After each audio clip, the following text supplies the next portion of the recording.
I realized that I don't entirely understand how the quantum Fourier transform algorithm works. Like I understand what it's trying to do. I just I don't have any good intuition for like why that particular set of gates implements it. Right. Okay. I know that's probably too much like work through in detail, but I wonder if there's like any. Yeah. Okay. So let me see if I can do something quickly. Yeah. Okay. So so what does it look like again?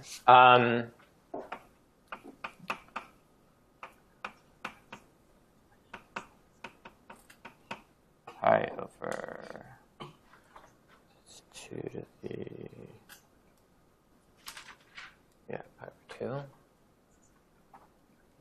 Pi over, okay.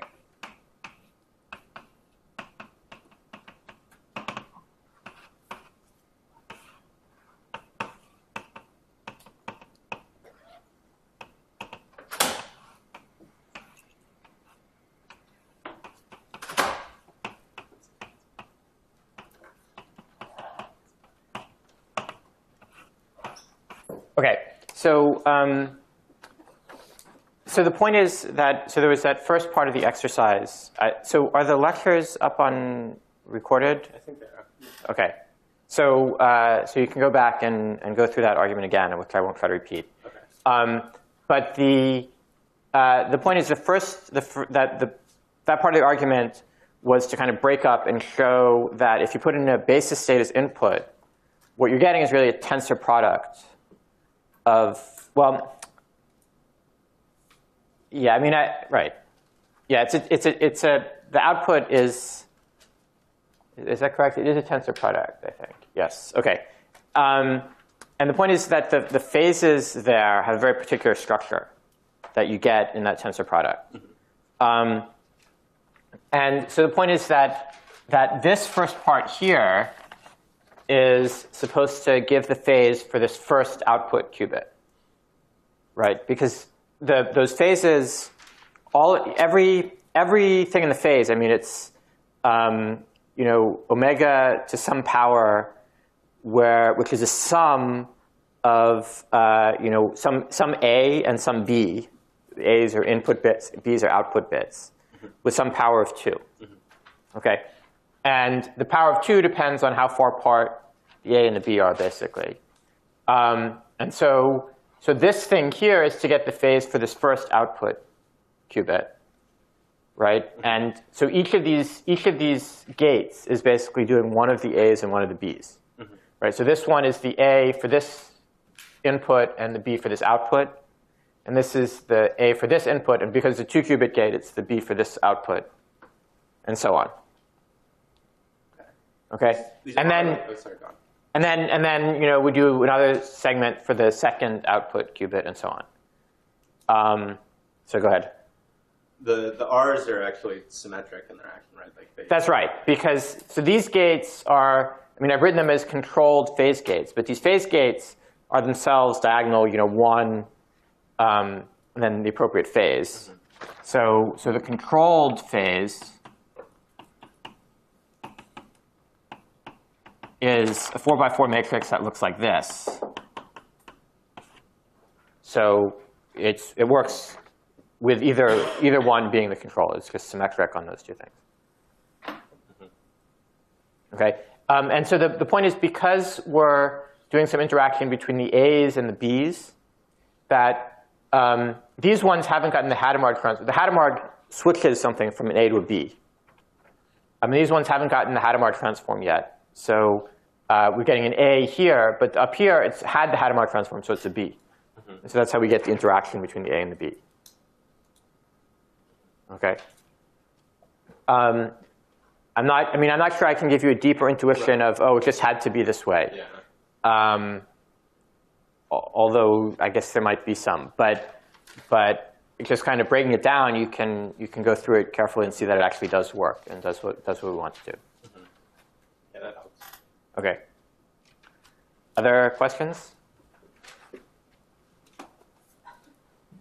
Okay.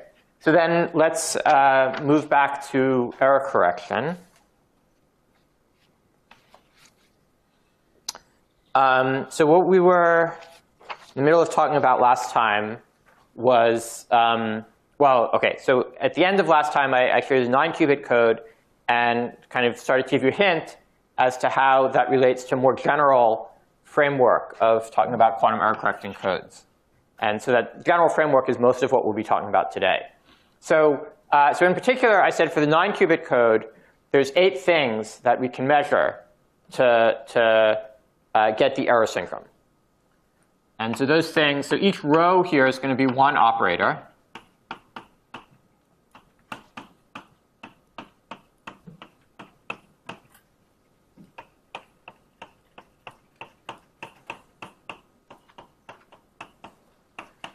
And what I'm interested in is the tensor product of these columns, with the spaces being i's. Okay? So we have 8 operators, and the correct code words are +1 eigenstates of all 8 of these operators.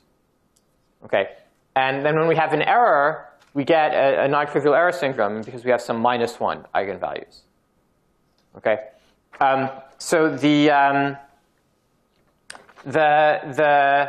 and remember that I mentioned that these are not the only things that have +1 that you could use to measure the error syndrome, right? If you take a product of some of them, that also gives something that has the same property, that the code words are +1 eigenvalues of the +1 eigenstates of that operator, but maybe if there's errors, we get some -1 eigenstates.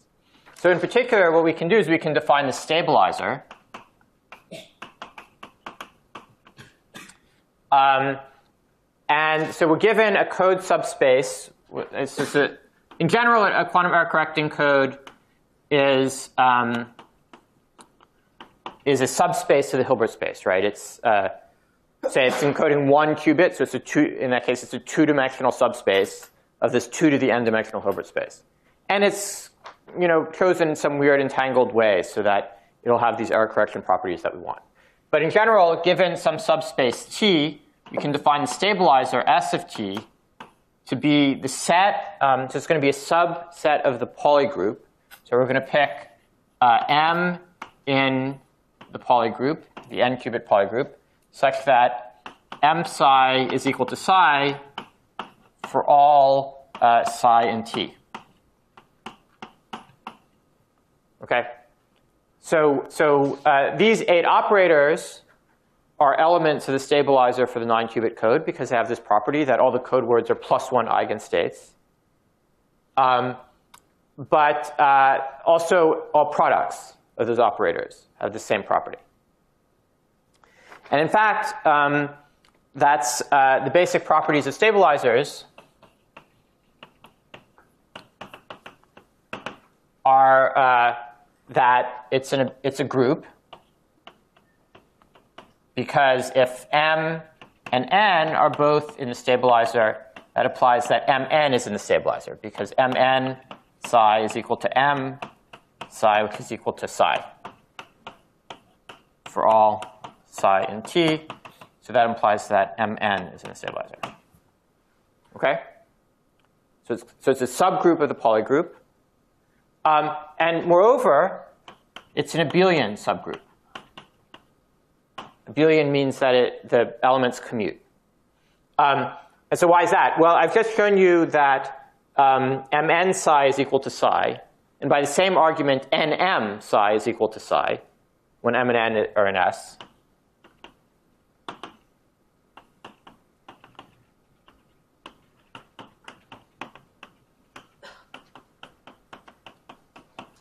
So that's saying that the commutator, Mn, annihilates psi for code word psi. But remember that in the Pauli group, operators either commute or anti-commute. Those are the only 2 choices. And if M and N anti-commute, then their commutator like this will give us 2 times another Pauli operator. And Pauli operators don't have any 0 eigenvalues. So it can't be that they anti-commute. So it must be that they commute.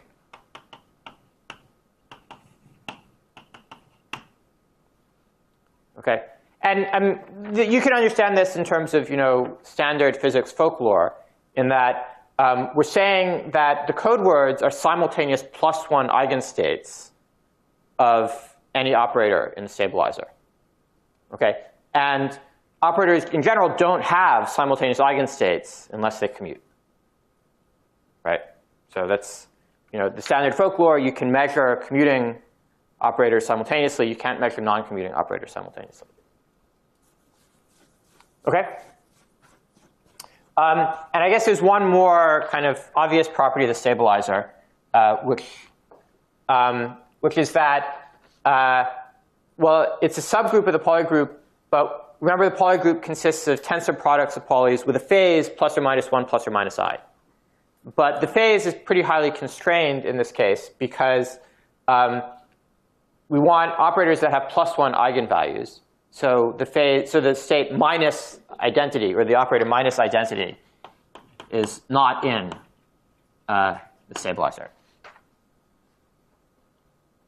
Okay, and that also means, for instance, that if you take a Pauli operator that's in it, you also can't have minus it or I times it because it's a group. So those would give you phases that are not allowed. Okay.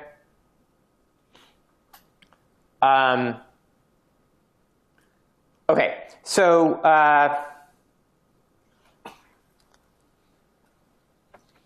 so frequently what happens.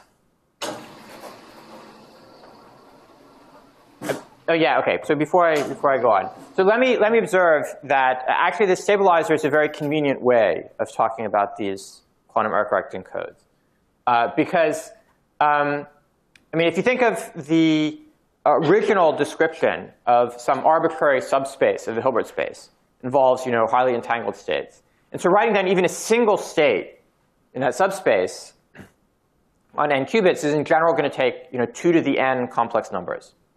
Well, maybe minus 1 because normalization is fixed.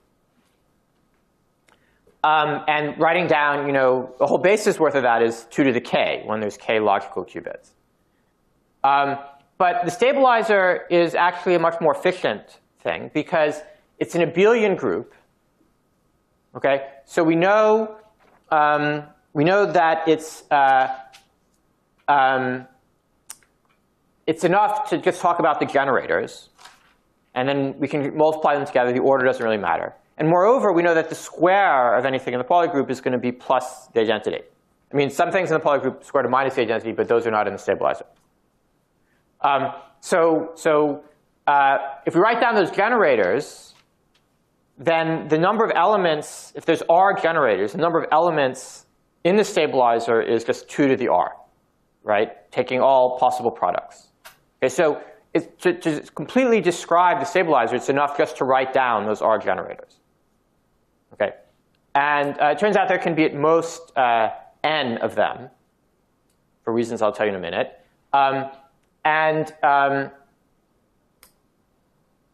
And each one, to describe each of those generators, well, there's n Paulis, and each of them requires at most 2 bits, right? Plus maybe a phase. So that's 2n plus 1 bits per generator times at most n bits. So that's about order n squared bits to describe this whole stabilizer, which completely describes the subspace. Right? So clearly that's much more efficient than this exponential 2 to the n complex numbers that you need to describe an arbitrary state. Okay? So it is a very efficient way. And it turns out the stabilizer is also good for talking about the error correction properties, which again I've hinted at already by saying, well, in this case, the generators of the stabilizer for the 9-qubit code tell us what error synchrome to measure, or how to measure the error synchrome. So, so actually what people usually do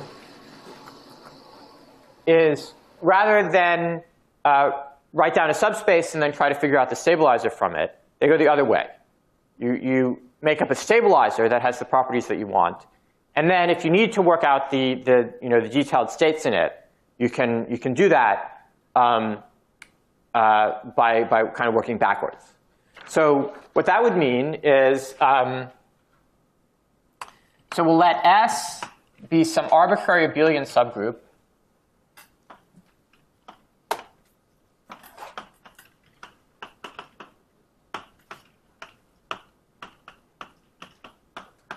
of the Pauli group with the property that minus the identity is not in S. And then we can let the following be the code, the error-correcting code associated with S.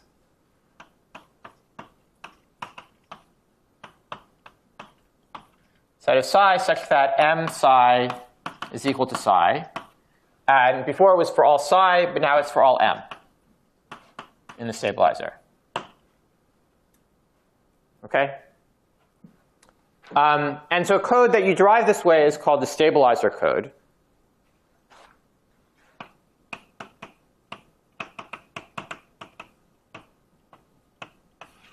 And most of the time we just, like I said, most of the time we just talk about the stabilizer. And the actual subspace is kind of implicit.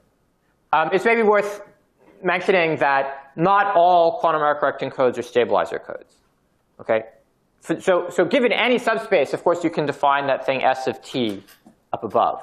But those generators might not uniquely define the subspace once you work back this way.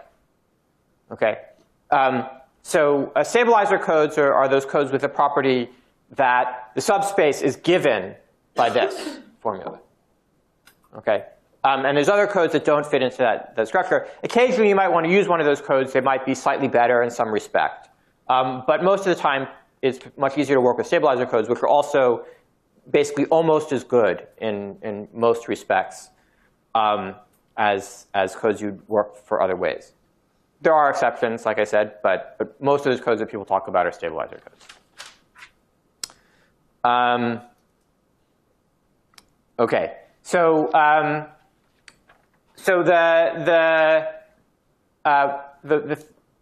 the basic properties of stabilizers are already written up, but stabilizer codes, let's see, I mentioned already the size of the stabilizer.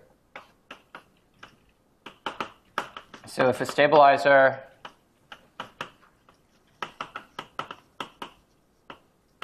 has R generators, then the size of the stabilizer is 2 to the R. And if we let k equal n minus R, then the size of the encoded subspace, dimension,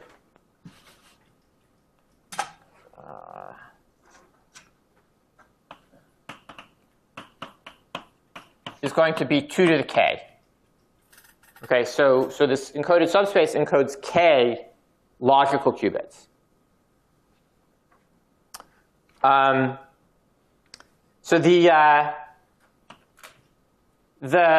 intuition here, this is not a proof, but an intuition, is that every time you add a generator to the stabilizer, so if you start out with no generators in the stabilizer, the state is completely unconstrained, right? So the corresponding subspace would be the whole Hilbert space, 2 to the n dimensional. Okay, that matches this formula. And every time you add a generator to stabilizer, well, you're breaking up, the Pauli operators have +1 and -1 eigenvalues. And so you're breaking the space in half. The +1 eigenvalues are the ones we're keeping as part of the code subspace. And so every time we do that, we're breaking the space in half. And so we're dividing the dimension by 2. So we have 2 to the n minus R, right? And that's according to that definition, or to that intuition. Now, the reason it's not a proof is you'd have to show that, the first one really does divide the space in half. But the second one, it divides the original space in half, but you have to show it divides also the halved space in half, right, as opposed to being skewed. And it turns out that is the case for the Paulis. But that's why this is an intuition and not a proof. OK? So this is already telling you that the stabilizer, immediately looking at the stabilizer, you can pick out one of the important properties of the code, which is how big it is, how many logical qubits it encodes. So are there any questions then on these definitions so far?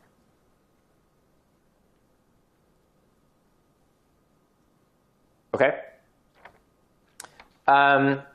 So oops, page. So in that case, let's move on to correcting errors.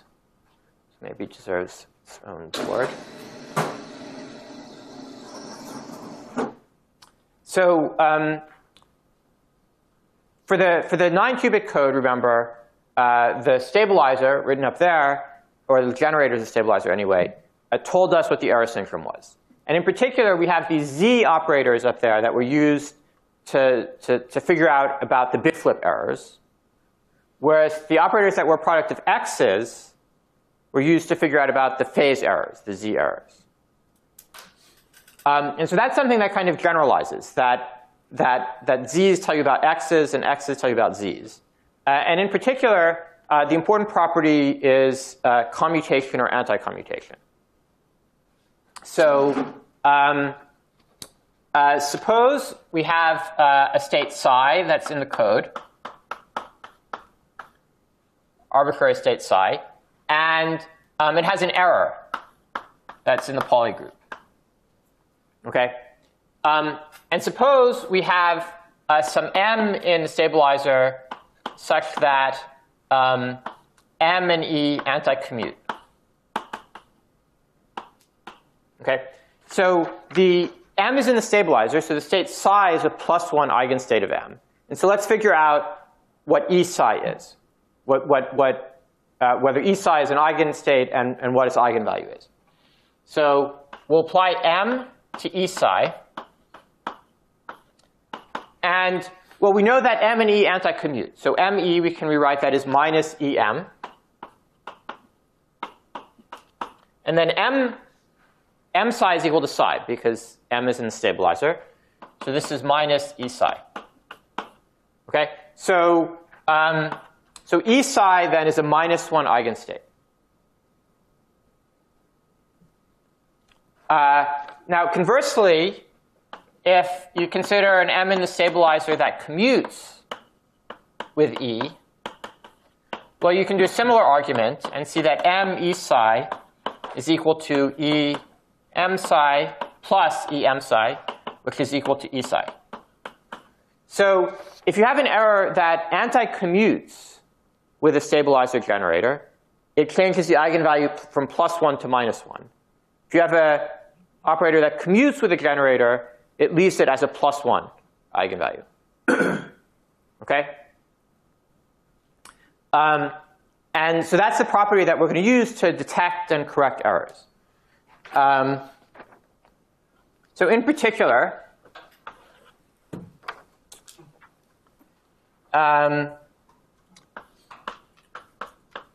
let's define this set N of S to be the set of Paulis that commute with everything in the stabilizer. Okay, so N of S, you'll notice, is so if E is in N of S, right, then everything in the stabilizer commutes with it. So we always get a +1 eigenstate. And remember that the code space was defined as the set of everything that has +1 eigenvalue. So that means that E psi, when E is in N of S,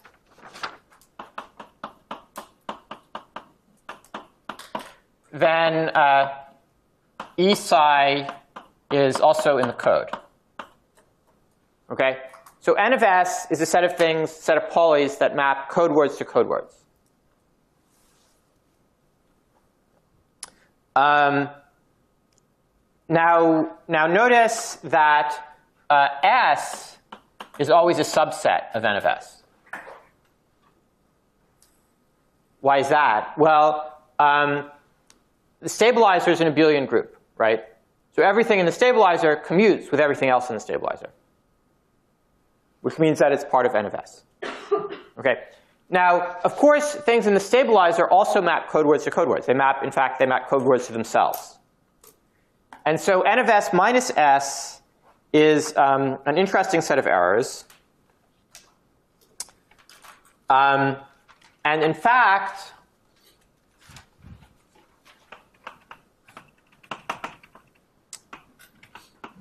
N of S minus S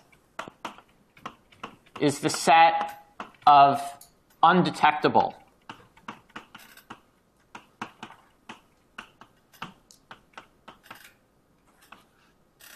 for the code. Okay, so why is it n of s minus s? Well, things in n of s map code words to code words. So there's no possible way we could detect that that has happened. But things in s map code words to themselves. Okay, which means that they're not really errors, right? They're just acting like the identity on the code words. So n of s minus s is the set of things that map code words to different code words. And that's really the undetectable errors. Okay? But it's also true that if that happens by accident, then that's bad, clearly, because it means that the logical state, the encoded state, has changed, and you have no way of telling that. But of course, it's also useful sometimes if you want to do it deliberately, right? Because then it's a logical operation to change your code word to a different code word.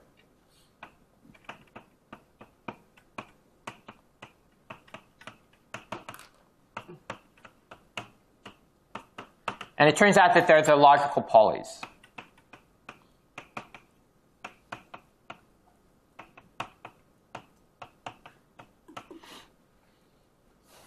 Okay, let's see. There's something else I want to say. Logical polys on the encoded states. So they're changing the value, the encoded states from one state to another encoded state. Okay, and they're doing it according to the poly group. I mean, you can assume. I haven't specified exactly how the encoding works, but you can choose an encoding so that they're the logical poly group.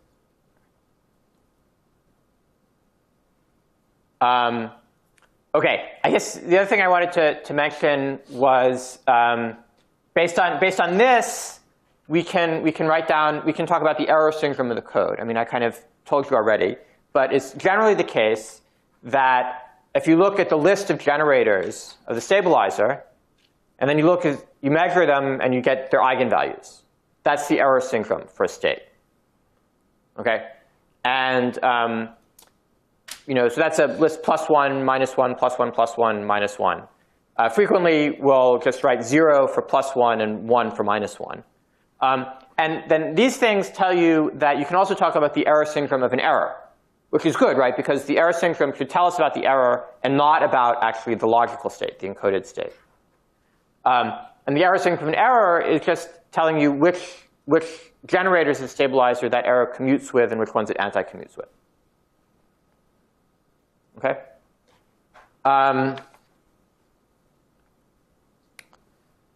Okay, so any questions so far?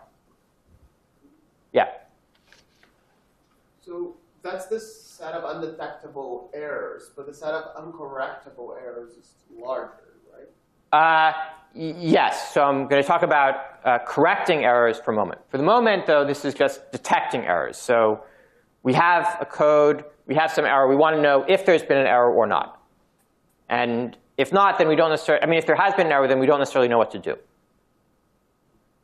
But yes, next question is then, how do we get rid of that error? And under what circumstances can we do that? But are there questions on what I've done so far?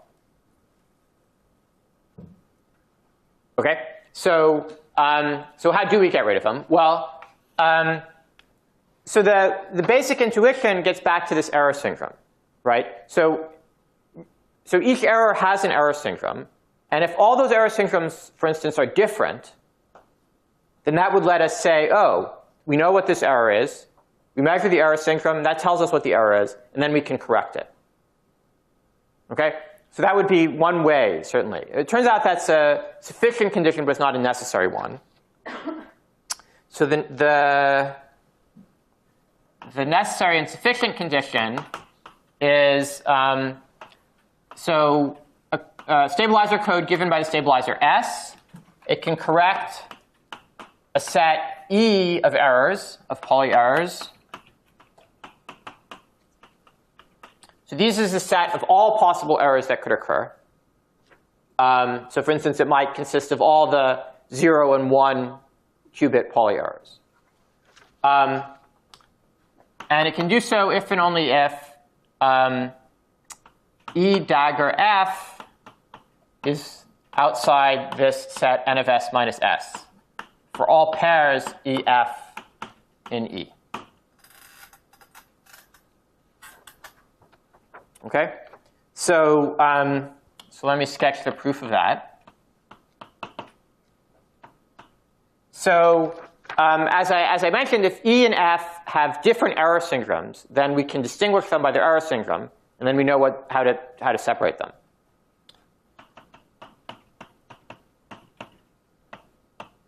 Well, OK, let me not write that down. Let's start on this end. So E and F having different error syndromes, that's a good thing, right? So we notice that E and F have different error syndromes.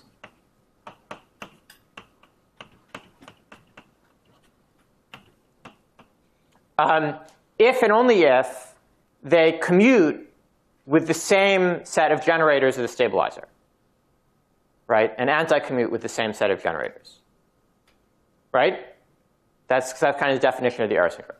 So what that means is that if they have different error syndromes, that means there's some generator of the stabilizer where one of them commutes and one of them anti-commutes.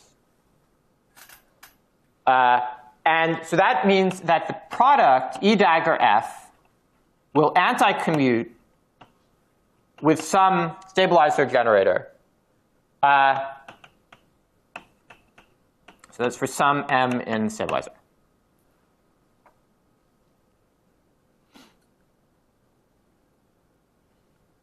And this is true if and only if E dagger F is outside N of S, right? By the definition of N of S. Okay, so far so good. Okay, so like I said, if all of the errors have different error syndromes, then we could identify exactly what error occurred by measuring the error syndrome and then correct it. So this is telling us part of what we want to know, because it says that if E dagger F, the product, is always outside N of S, so if we just had this, then we can correct the errors. Okay? But we still have this minus S condition. So why is that? Well, suppose E dagger F is in the stabilizer. Well, that means that by definition, E dagger F psi is equal to psi for all code word psi. And then if you multiply by E on both sides, this is telling you that F psi is equal to E psi for all code word psi. So when E dagger F is in the stabilizer, that's saying that E and F actually act the same way on code words. Okay? So because S is in N of S, when E dagger F is in the stabilizer, they have the same error syndrome. So we can't distinguish them by error syndrome. But we don't need to, because actually they do the same thing. So what this condition is then telling us is that E and F, so if we take all the errors in E, we can break them down into subsets for which E dagger F is in the stabilizer. In that case, the errors act the same way. And then the different subsets, if you take E from one subset and F from another subset, equivalence classes basically, then E dagger F will be outside N of S. In that case, they have different error syndromes. So we can distinguish the different subsets from each other by their error syndrome. Okay? So that proves the theorem.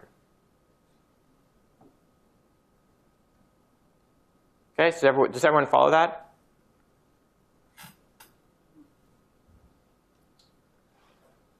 Yeah. Can you repeat the definition of error syndrome? Yeah, so the error syndrome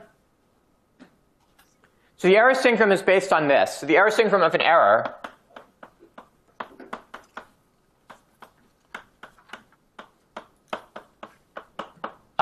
so we'll have it a vector. So there's R generators. So it'll be an R-bit vector, which is going to be 0. So the bit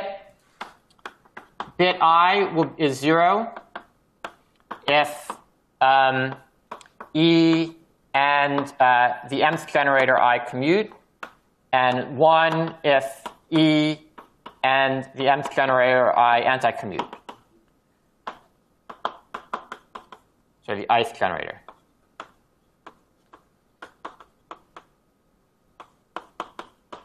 Okay? So, so by looking at the list of eigenvalues, well, by this, that's measuring whether E commutes or anti-commutes. So it's telling us the error syndrome of the error. Okay?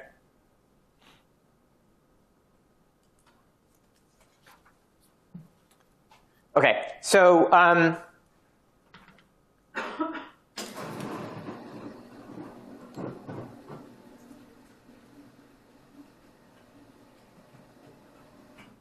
so we can then make some definitions.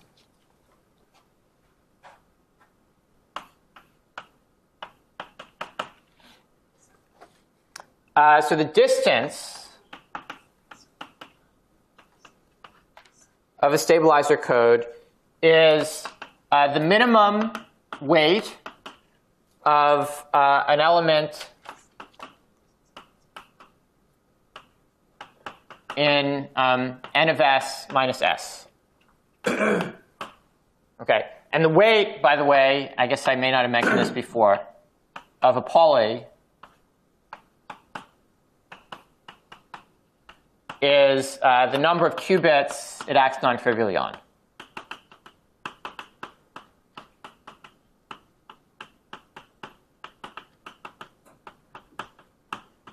Right, so if you have like x tensor z, tensor y, tensor I, that's a weight 3 Pauli. Okay? And so clearly the distance is an important property telling us about the error correction capabilities of a code, right? Because n of s minus s is such an important thing in that. And in particular, so notice that a distance d code, so if d is equal to 2t plus 1, then the code can correct t errors.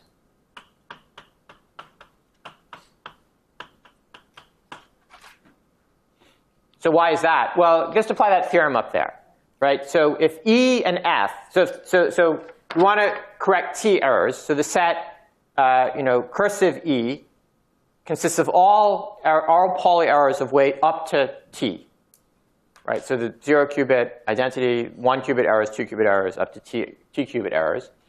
And so E and F could be anything of weight up to t. And so E dagger F, if they're acting on different sets of t qubits, E dagger F could be of weight up to 2t. Okay? But if the code has distance 2t plus 1, that means there's nothing in n of s minus s that has weight less than that. So in particular, E dagger F, which has weight 2t, cannot be in n of s minus s. Okay? So the code will correct that set of errors. Okay? So for instance, if we want to have a code that corrects a general single qubit error, you want it to be a distance 3 code. So like the 9 qubit code that I showed you was a distance 3 code. Now, the 9 qubit code had this interesting property that it actually, if you look at the stabilizer up there, it actually contains some elements of weight 2. Okay? So for the 9 qubit code, we really are using this minus s property. Right? It wouldn't have distance 3 unless we looked at n of s minus s. So we say that a code, so if the stabilizer has elements of weight less than distance,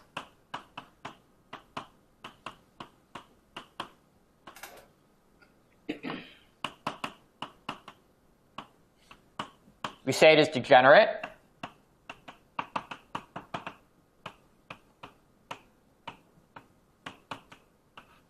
Otherwise, it's non-degenerate. And degeneracy is a property that classical error-correcting codes don't have.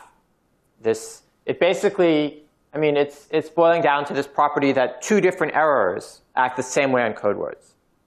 And that doesn't happen classically. It's kind of taking advantage of superposition. Question? No. OK. I'm tuned to hands that are about to go up, but I guess that's sometimes false positive. OK.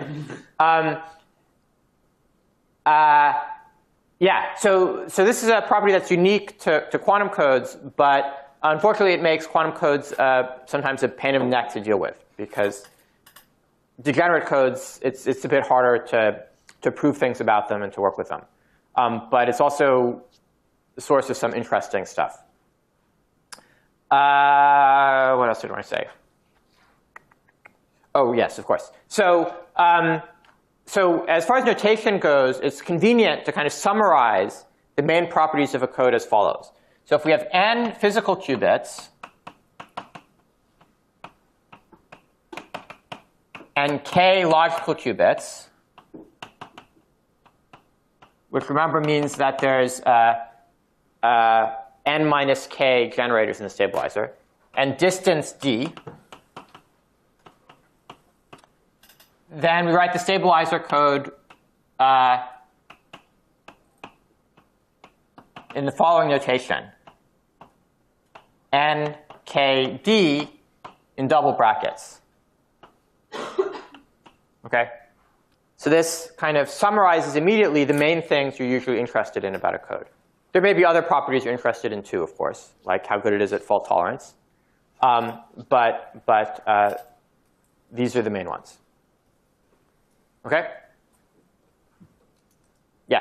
So if we were to take the Pauling matrices over Z2, we would just get classical error correcting codes. Sorry, what do you mean the Pauling matrices? So like just on the integers mod 2. I mean, OK, I guess I'm not sure what you're thinking of. So the basis states for qubit obviously are indexed by integers mod 2.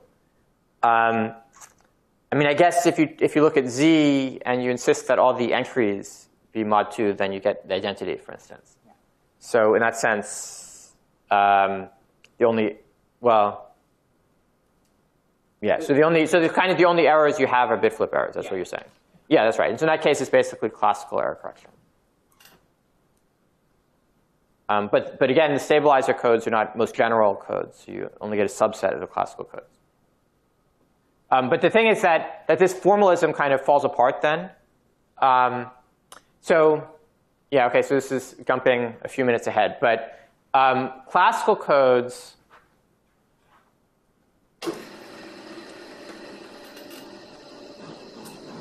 so there's a subset of classical codes called classical linear codes.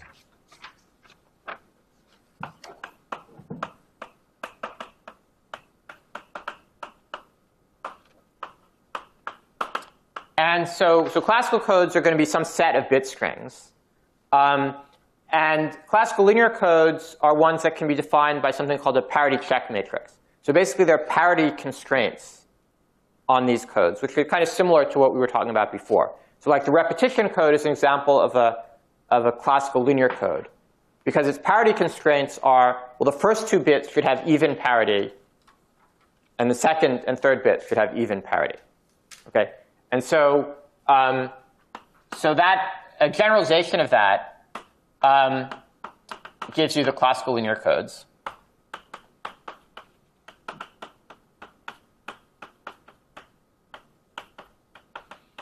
And basically, you can get the classical linear codes really are a subset of stabilizer codes. And because this parity check matrix is basically part of the stabilizer. Did I have a way of writing this?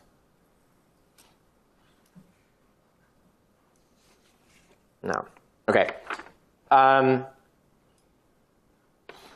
So the parity check matrix you can think of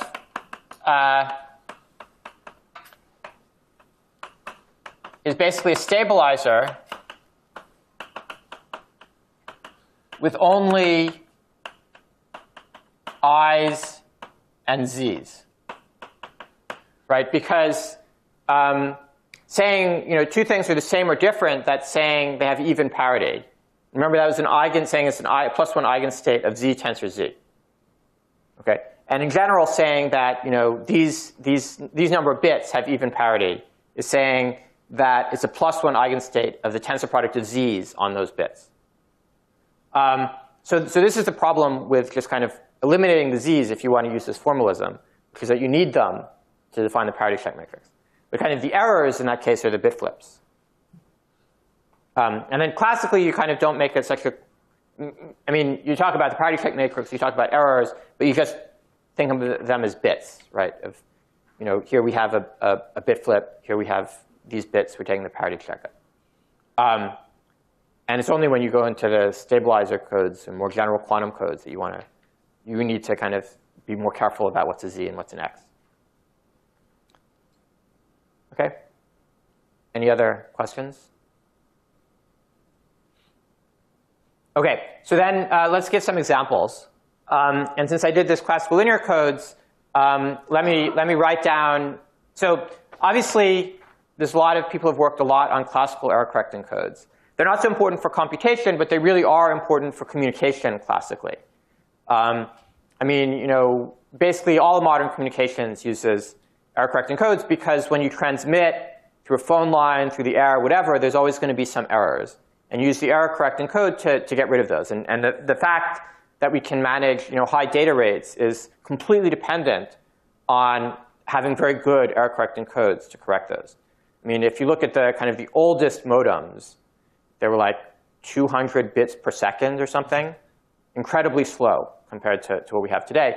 And part of the difference is better technology, phone lines, optical fibers, stuff like that. But a lot of the difference actually is error correcting codes, better error correcting codes. So obviously a lot of work has gone into finding classical error correcting codes. And so it's interesting to take classical error correcting codes and convert them into quantum error correcting codes. So how do you do that? Well, one way is if you just want to make kind of a quantum code to correct bit flip errors, is you just take the parity check matrix for this classical code and convert it into a quantum one by replacing the zeros and ones with i's and z's. Okay? But if you want to make a really quantum code that corrects bit flip and phase errors, there's a construction called the CSS construction for Calderbank, Shor, and Steen, the inventors. And so the simplest example of that, well, the simplest one that I haven't shown you, is the 7-qubit code. So what is the stabilizer of the 7-qubit code? Well, it looks like this.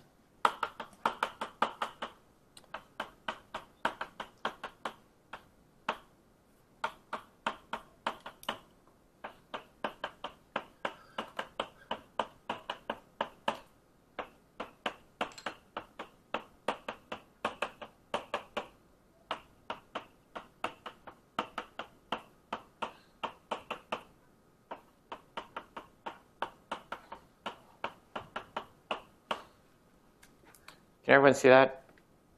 OK. So this bottom half is basically just what I told you, is we're taking the parity check matrix for classical code, the classical Hamming code. It's a 7-bit code. And we're converting the 1s to z's and the 0s to i's. Okay? And so this gives us 3 generators of the stabilizer that are good for correcting bit flip errors, right? Because the z's anti-commute with x's.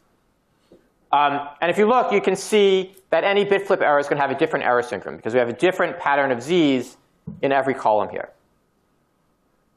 Okay? And then the x's are arranged kind of in the same pattern. And so what I've done is taken the parity check matrix for the 7-qubit code and converted all the 1s into x's. Okay? So this part of the code can correct any phase error. This part of code, any single phase error. This part of code can correct any single bit flip error. And then together, it's a code that can correct one general error, because the y is caught on both parts. Okay? So in this CSS construction, basically, we're taking 2 classical codes and putting them together to make a quantum code. Okay? Does that make sense? But to do that, there's something you have to check. You have to check that these x operators commute with these z operators. So you can't just take 2 arbitrary codes. They have to have codes that have some relationship. Which it turns out the correct relationship is that C2 dual is a subset of C1. So CTOOL dual is the code consisting of all the code words that are orthogonal in the binary dot product. I mean, if you know about codes, then this means something. If not, I don't really have time to go into it. Main point is that you take two codes that are related that have some property. And the distance is usually the minimum of the distances of these two classical codes. So you can take classical codes, make sure they're related in the right way, and then get a quantum code out of that. So that's one good way to make quantum codes. And notice that this is more efficient than the 9-qubit code that I showed you before. Right? It's using 7 qubits. There's 6 generators, so there's 1 logical qubit still, but it still has distance 3. And it turns out we can do even better by going to the 5-qubit code. The 5-qubit code mixes the X and the Z's. So here's the generator as a stabilizer.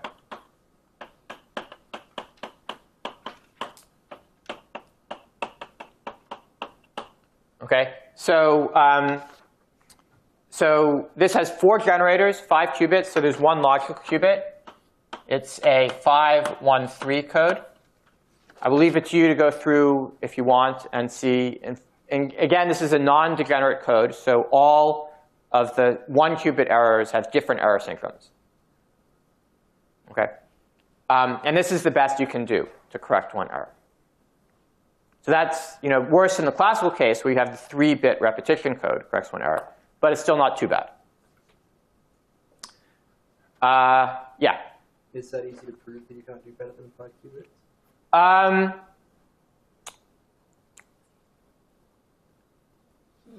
Yes.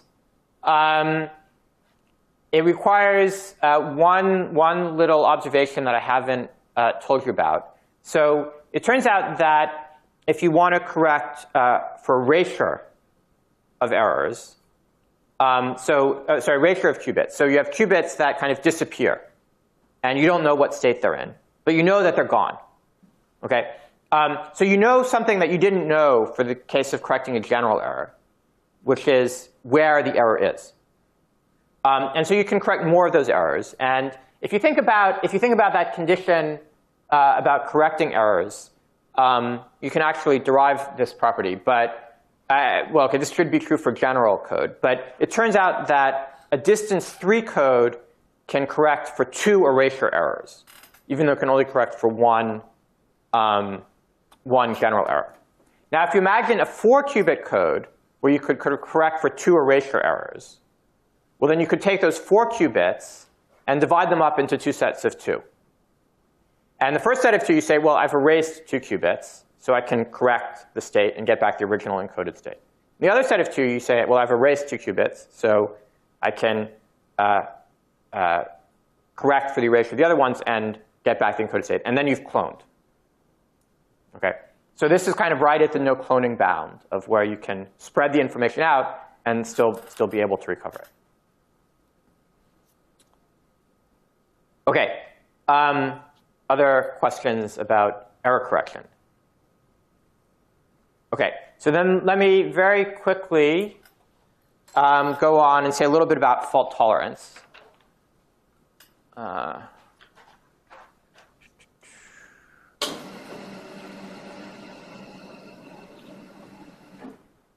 So the main goal in fault tolerance. So in fault tolerance, remember, we'd like to take a state that's encoded in one of these quantum error correcting codes and do computations on it without ever losing the protection against errors, right? So for instance, it's not OK to say, oh, we'll take the state and we'll decode it and we'll do some gate and then we'll re-encode it.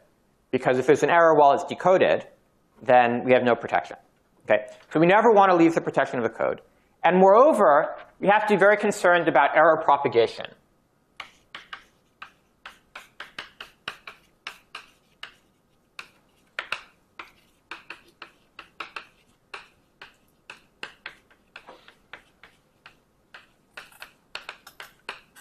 So for instance, if we do a C0 gate between 2 qubits in a code, and the first qubit has a bit that's flipped, right? So we have something like this, and there's an extra bit flip error here. Well, this qubit will be 1 when it's supposed to be 0, and it'll be 0 when it's supposed to be 1. And so that means the second qubit will get flipped when it's not supposed to be flipped, and it won't be flipped when it is supposed to be flipped, right? The C0 will activate exactly when it's not supposed to. So that means that after this gate, well, the first qubit is still wrong, but the second qubit also has a bit flip error in it, right? The error has propagated through the controlled NOT gate. And notice that the controlled NOT gate itself was acting correctly, right? This was a pre-existing error. The gate was doing what it's supposed to. It didn't know that there was an error, but it still caused it to spread. And remember, I showed you in the first week that the C0 viewed in the Hadamard basis goes the other way. So you can also get errors that propagate, Z errors will propagate from the target qubit to the control qubit. So this is something we want to avoid, because suppose we have, like one of these error correcting codes that I showed you that corrects one error. And there's one error that occurs. OK, so that's OK. We can deal with that the next time we do error correction. But if we do one of these controlled NOT gates with between 2 qubits in that block of the code, then the error will spread, and now we have 2 errors. And we don't know how to deal with that. In fact, we can't necessarily deal with that. So we have to avoid that. So the solution, it turns out, is to use something called transversal gates. And so transversal gates interact different blocks of the code.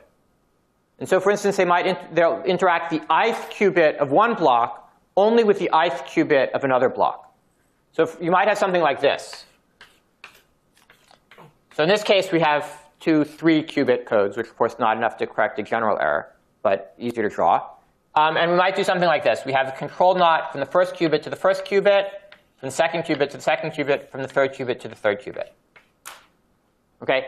And this is OK. Why is this OK? Well, errors can still propagate. But if we started with one error up here, now we have one error afterwards. We have one error in this block of the code and one error in this block of the code.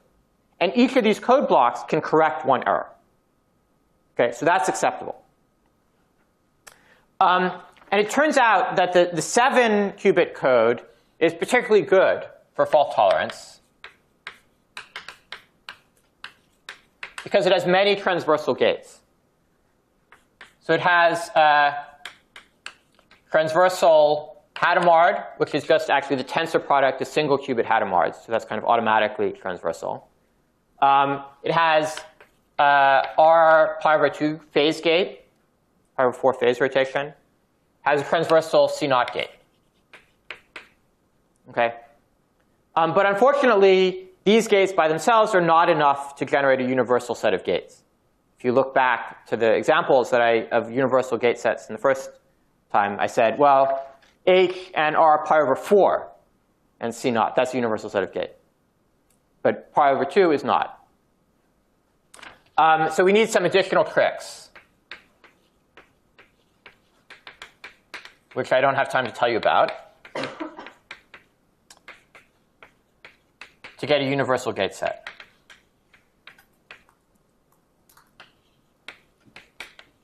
Universal fault-tolerant gate set.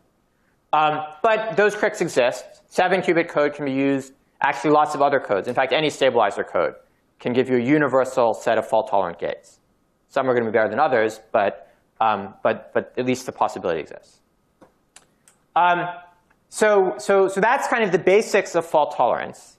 And it tells you, if you use one of these fault-tolerant protocols, it tells you that if you encode the state using your choice of error-correcting code and fault-tolerant protocol, then the logical gate error will be lower than the regular gate error, provided the error rate is low enough. Right? It's the same argument that I gave yesterday, that if you have only one error occurring kind of at a time, then the code will correct it.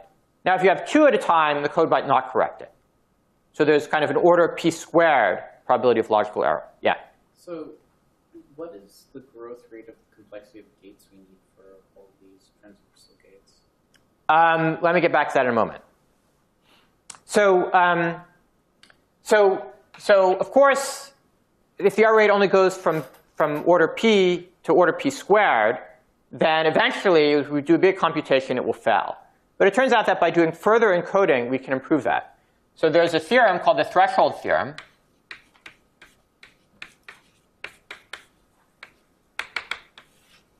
And the threshold theorem says that there exists a threshold error rate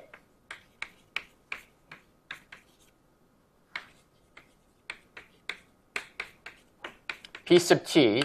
And if the error rate per gate or time step is below P sub t, then we can do arbitrarily long quantum computations, do quantum computation of length t, size t, t gates, with an overhead that's polylogarithmic in t. Okay, so that's kind of the answer to your question. So how does this work? Well, the easiest way to prove this is using concatenated codes. So remember I said if you encode once, you go from error rate p to an error rate order p squared. Right? But if that's an improvement, then why not do it again? You take each of the physical qubits of this fault-tolerant protocol and encode them again using the same code or a different code if you prefer. And now you've gone from order p squared to order p to the 4th. You do it again, it's order p to the 8th. And after L levels of concatenation, you have an error rate that's order p to the 2 to the L. Okay? Now, of course, every time you're doing that, the overhead, the number of qubits you're using is blowing up by a constant factor because you're using some code of fixed size. Okay? So after L levels, the size of the computation is exponential in the number of levels. But the error rate is decreasing as a double exponential. So compared to that, an exponential is nothing. And you only need very, very few levels, log levels, to succeed. And that's how you get this polylog factor out. OK. So let me stop there. Are there any questions on error correction and fault tolerance? Yeah. To avoid propagation of errors, why can't you just correct apply your error correcting code before every gate? Well, OK, so there's a couple of issues there. So first of all, I didn't talk about this at all. You need your error correction procedure to itself be fault tolerant, right? Because there could be errors that occur while you're trying to do error correction. Okay, and so you have to worry about these principles for that. But moreover, suppose you do this error correction procedure, and at the very end of it, there's an error. Okay? So it's always possible that whenever you do a gate, that the previous step, whatever it is, has left some error behind. Okay? And so you can never avoid the issue of error propagation. You want to do error correction certainly periodically to prevent errors from building up. If you get too many errors at once, that's a problem. But just doing that doesn't prevent you from having to worry about error propagation.